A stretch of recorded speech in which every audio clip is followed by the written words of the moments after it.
Good afternoon. I just got off the most amazing webinar hosted by SCR, Nick Hermitis.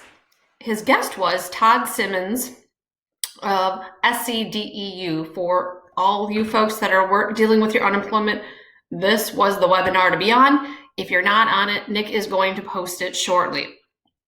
Chock full of great information, which I'm going to share with some of the nuggets today. For self-employed people, it just started as of 4/24, so that was last Friday. Since that time, which is today is 4/28, they have already paid out $4.6 million in benefits. That's amazing. If you applied before April 24th, you do not have to reapply. You should have gotten an email with a link that they're going to ask you to complete the pandemic unemployment assistance. So there really is two components. So if you applied before, it's not a big deal. There's a second component that you do have to fill out, which is for the PUA. It's a much shorter application from what I'm being told than that original application. You do get denied for the normal unemployment because typically self-employed people are not eligible for unemployment, but then that is when you get to apply for the PUA. There's two components of that, the federal portion and the state portion.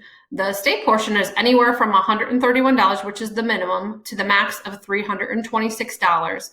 Adding to that, the $600 federal portion.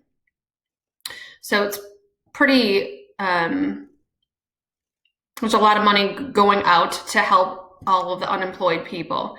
So each week you do have to certify whether you've earned any income, and you do that on Sunday on the site. You're eligible each week, so that's why you have to report each week. You have to report when the last time you started work, the last time you worked, and that would be typically the last time you got a commission check. And the first time that it stopped was typically when McMaster declared the state of emergency. It could have been before, but that's probably, if you put something before, they're probably gonna have some questions for you as to what that, why that was. Many reasons for eligibility, actually there's 10. I'm probably not gonna list all those, but because number 10 is kind of the catch-all. Like if you had any other reason that you are not able to work because of COVID-19, like people not looking for houses. There was a lot of them, which I'm sure are listed on the website. One of the most other interesting facts that I heard today was they are definitely ramping up. They understand that there's a problem, but this, I got to just explain the numbers. Like I'm a fact person. So, and I know a lot of people else are. In 2009, their worst week for unemployment in the downturn of the market, they had 13,000 claims. That's a lot, right? Like I think that's a lot. During this COVID-19 pandemic, they had 87,000 claims. So now I think we all can appreciate why the phone maybe isn't being answered, or you're on hold or whatnot, or it's taking a long time to get back.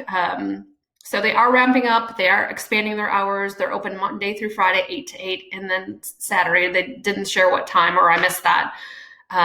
Monday and Sunday are the busiest days on the site, and Saturdays and Fridays are typically the slower days. So bear that in mind if you're going to apply.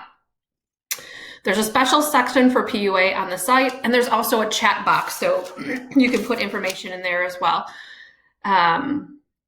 So they had a lot of great question and answers.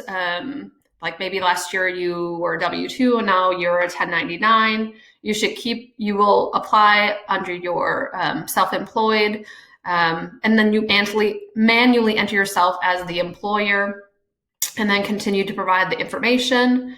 I know this question has come up.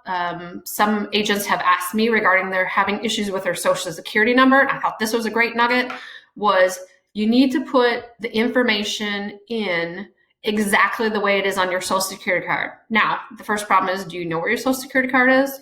That could be an issue.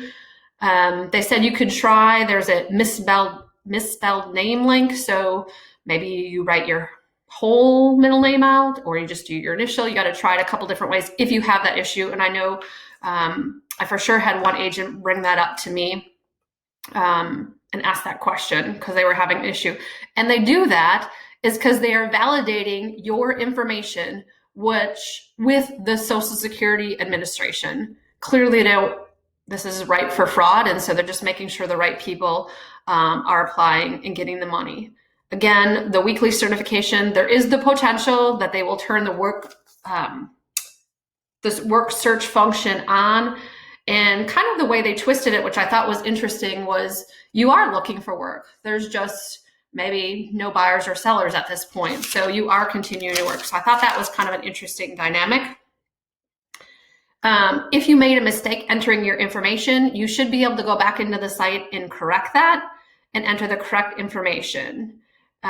This income assistance is taxed, and you can either have it taxed when you receive the money or you pay it at the end of the year.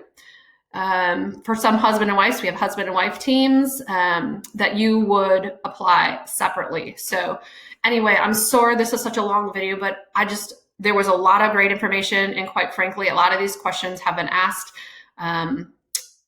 of me, and I don't know all the answers, so I got on this webinar. So please, if you have questions, reach out, look at the website, reach out to Nick at SCR. I just hope you guys have a great day, and we're gonna all get through this. It's a beautiful day. The sun is shining. I see the blue sky. So I hope you have a great day. Bye-bye.